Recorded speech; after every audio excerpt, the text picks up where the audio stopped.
అందరికీ నమస్కారం అండి. ఏ సినిమా సక్సెస్ అయినా నిర్ణయించేది బాక్స్ ఆఫీసే, అది అందరికీ తెలిసింది.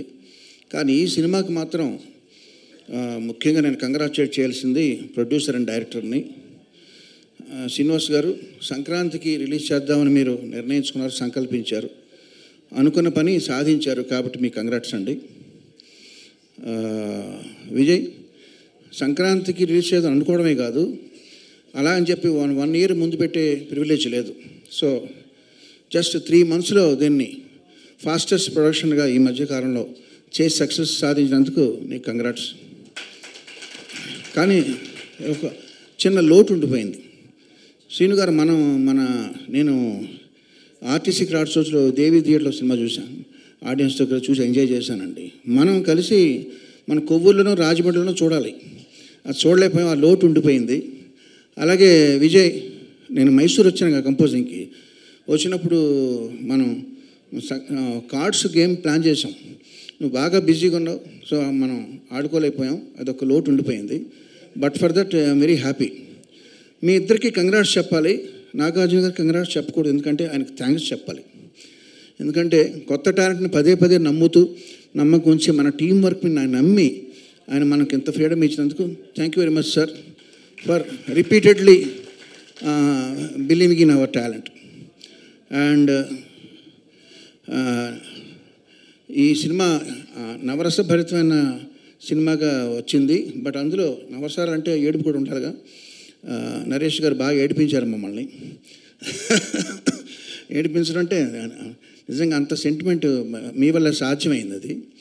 అండ్ చాలా మూమెంట్స్ ఉన్నాయండి సినిమాలో, నాకు బెస్ట్ మూమెంట్స్. నాకు సినిమాలో బాగా ఒకటే పిక్ చేయమంటే నాకు ఇష్టమైన మూమెంట్ ఏంటంటే, ఆషిక హర్ష అడుగుతాడు, ఏంటి ఒక్క మర్డర్కి ఇంత డబ్బా అంటే, ఒకటని నేను చెప్పానా అంటుంది. So that was the best and నాకు బాగా నచ్చింది అది. ఇక చంద్రబోస్ గారితో నా అనుబంధం ఇలాగే కొనసాగాలి మీ విషెస్ ప్రకారం నరేష్ గారు.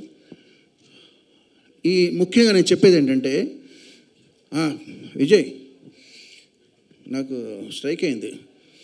అంటే మనం రోజు చూసేది మన ఇంటి పక్క చెట్టు, పెరట్లో చెట్టుకి విలువ లేదంటారు. అలాగా మనం ఎప్పుడు మనతోనే ఉంటారు కదా అని మర్చిపోయి ఓ పేరు. మన ప్రీ రిలీజ్ ఈవెంట్ని అంత చక్కగా కండక్ట్ చేసిన సుమా గారికి థ్యాంక్స్ చెప్పడం మర్చిపోయావు. ఓకే సార్, నీ బదులు నేను చెప్తున్నాను. ఇప్పుడు ఇది మూడు నెలలు కంప్లీట్ చేయాలన్నప్పుడు రికార్డింగ్ కూడా మాకు 10 రోజులు ఇచ్చారండి చేయమని. మామూలుగా అయితే మాకు రికార్డింగ్కి 2 months పడుద్ది. బింబిసార్కి 2 months చేసాం. సో దీనికి 2 months చేసే టైం లేదు. బట్ ఏం చేయాలి, ఇదివరకు రోజుల్లో మాకు సాంగ్స్ కానీ బ్యాక్గ్రౌండ్ స్కోర్ కానీ 50 మంది ఆర్కెస్ట్రా మినిమం ఉండి మాతో చేసేవాళ్ళు. రికార్డింగ్ అంటే 3 days. ఇప్పుడు 50 మంది 100 మంది చేసే పనిని కీబోర్డ్ ప్లేయర్లు అనబడే ప్రోగ్రామర్స్ వాళ్ళు చేయడం మొదలుపెట్టిన తర్వాత, ప్రోగ్రామర్స్ తల మీద ఎంత భారం పడుతుందంటే, నాకు ఒక్క కీబోర్డ్ ప్లేయర్ నాకు మెయిన్గా చేస్తాడు, జీవన్ తన పేరు. నేను జీవన్ నమ్ముకున్నానంటే, ఎవరది? Okay, thank you. నేను జీవన్ నమ్ముకుంటే ఈ సినిమా వరకు కుక్కతో పట్టు గోదావరి ఈదినట్టే. అంటే జీవన్ కుక్కతో కాదు, Jeevan is very talented, but 10 రోజుల్లో చేయడం అన్నది ఇంపాసిబుల్. సో నేను ఏం చేశానంటే, సరే 10 రోజుల్లో ఫినిష్ చేయాలి. నాకు బింబిసార్కి 2 months 60 రోజులు పట్టింది. సో మ్యాథమెటిక్స్ ప్రకారం 6 కీబోర్డ్ ప్లేయర్ కావాలి.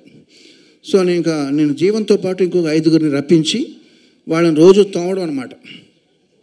సరే, ఎంతైనా వాళ్ళు మనుషులే కదండి. సో వాళ్ళు కొంచెం స్ట్రెస్ ఫీల్ అవుతుంటే వాళ్ళకి పేమెంట్ ఒకటే కాదు, వాళ్ళకి కొంచెం వినోదం కూడా ఇవ్వాలని చెప్పి వాళ్ళు ఒకరోజు అసెంబ్లీ లోపల మన లోకేశ్వరు, సాహితీ చాగంటి హిందీ సినిమాలో పాటలు పాడారు వాళ్ళని రమ్మని ఒక కామెడీగా వాళ్ళని పొగుడుతూ ఒక వీడియో రికార్డ్ చేసి వాళ్ళకి చూపించాను. ఏదో పని ఒత్తిడిలో వాళ్ళకి చిన్న రిలీఫ్ అనమాట. సరదాగా మీరు ఆ వీడియో మీకు ఇప్పుడు అది విజయ్ చూపిస్తే, సార్ మీద రిలీజ్ చేద్దామండి, మనకు ప్రమోషన్ బాగుంటుంది, ఇది మన పర్సనల్గా చేసుకునేది, ఇది వద్దు అన్నాను. బట్ ఇప్పుడు సక్సెస్ అయిన ఆనందంలో ఆ వీడియో మీతో షేర్ చేసుకుంటున్నాను. Thank you very much.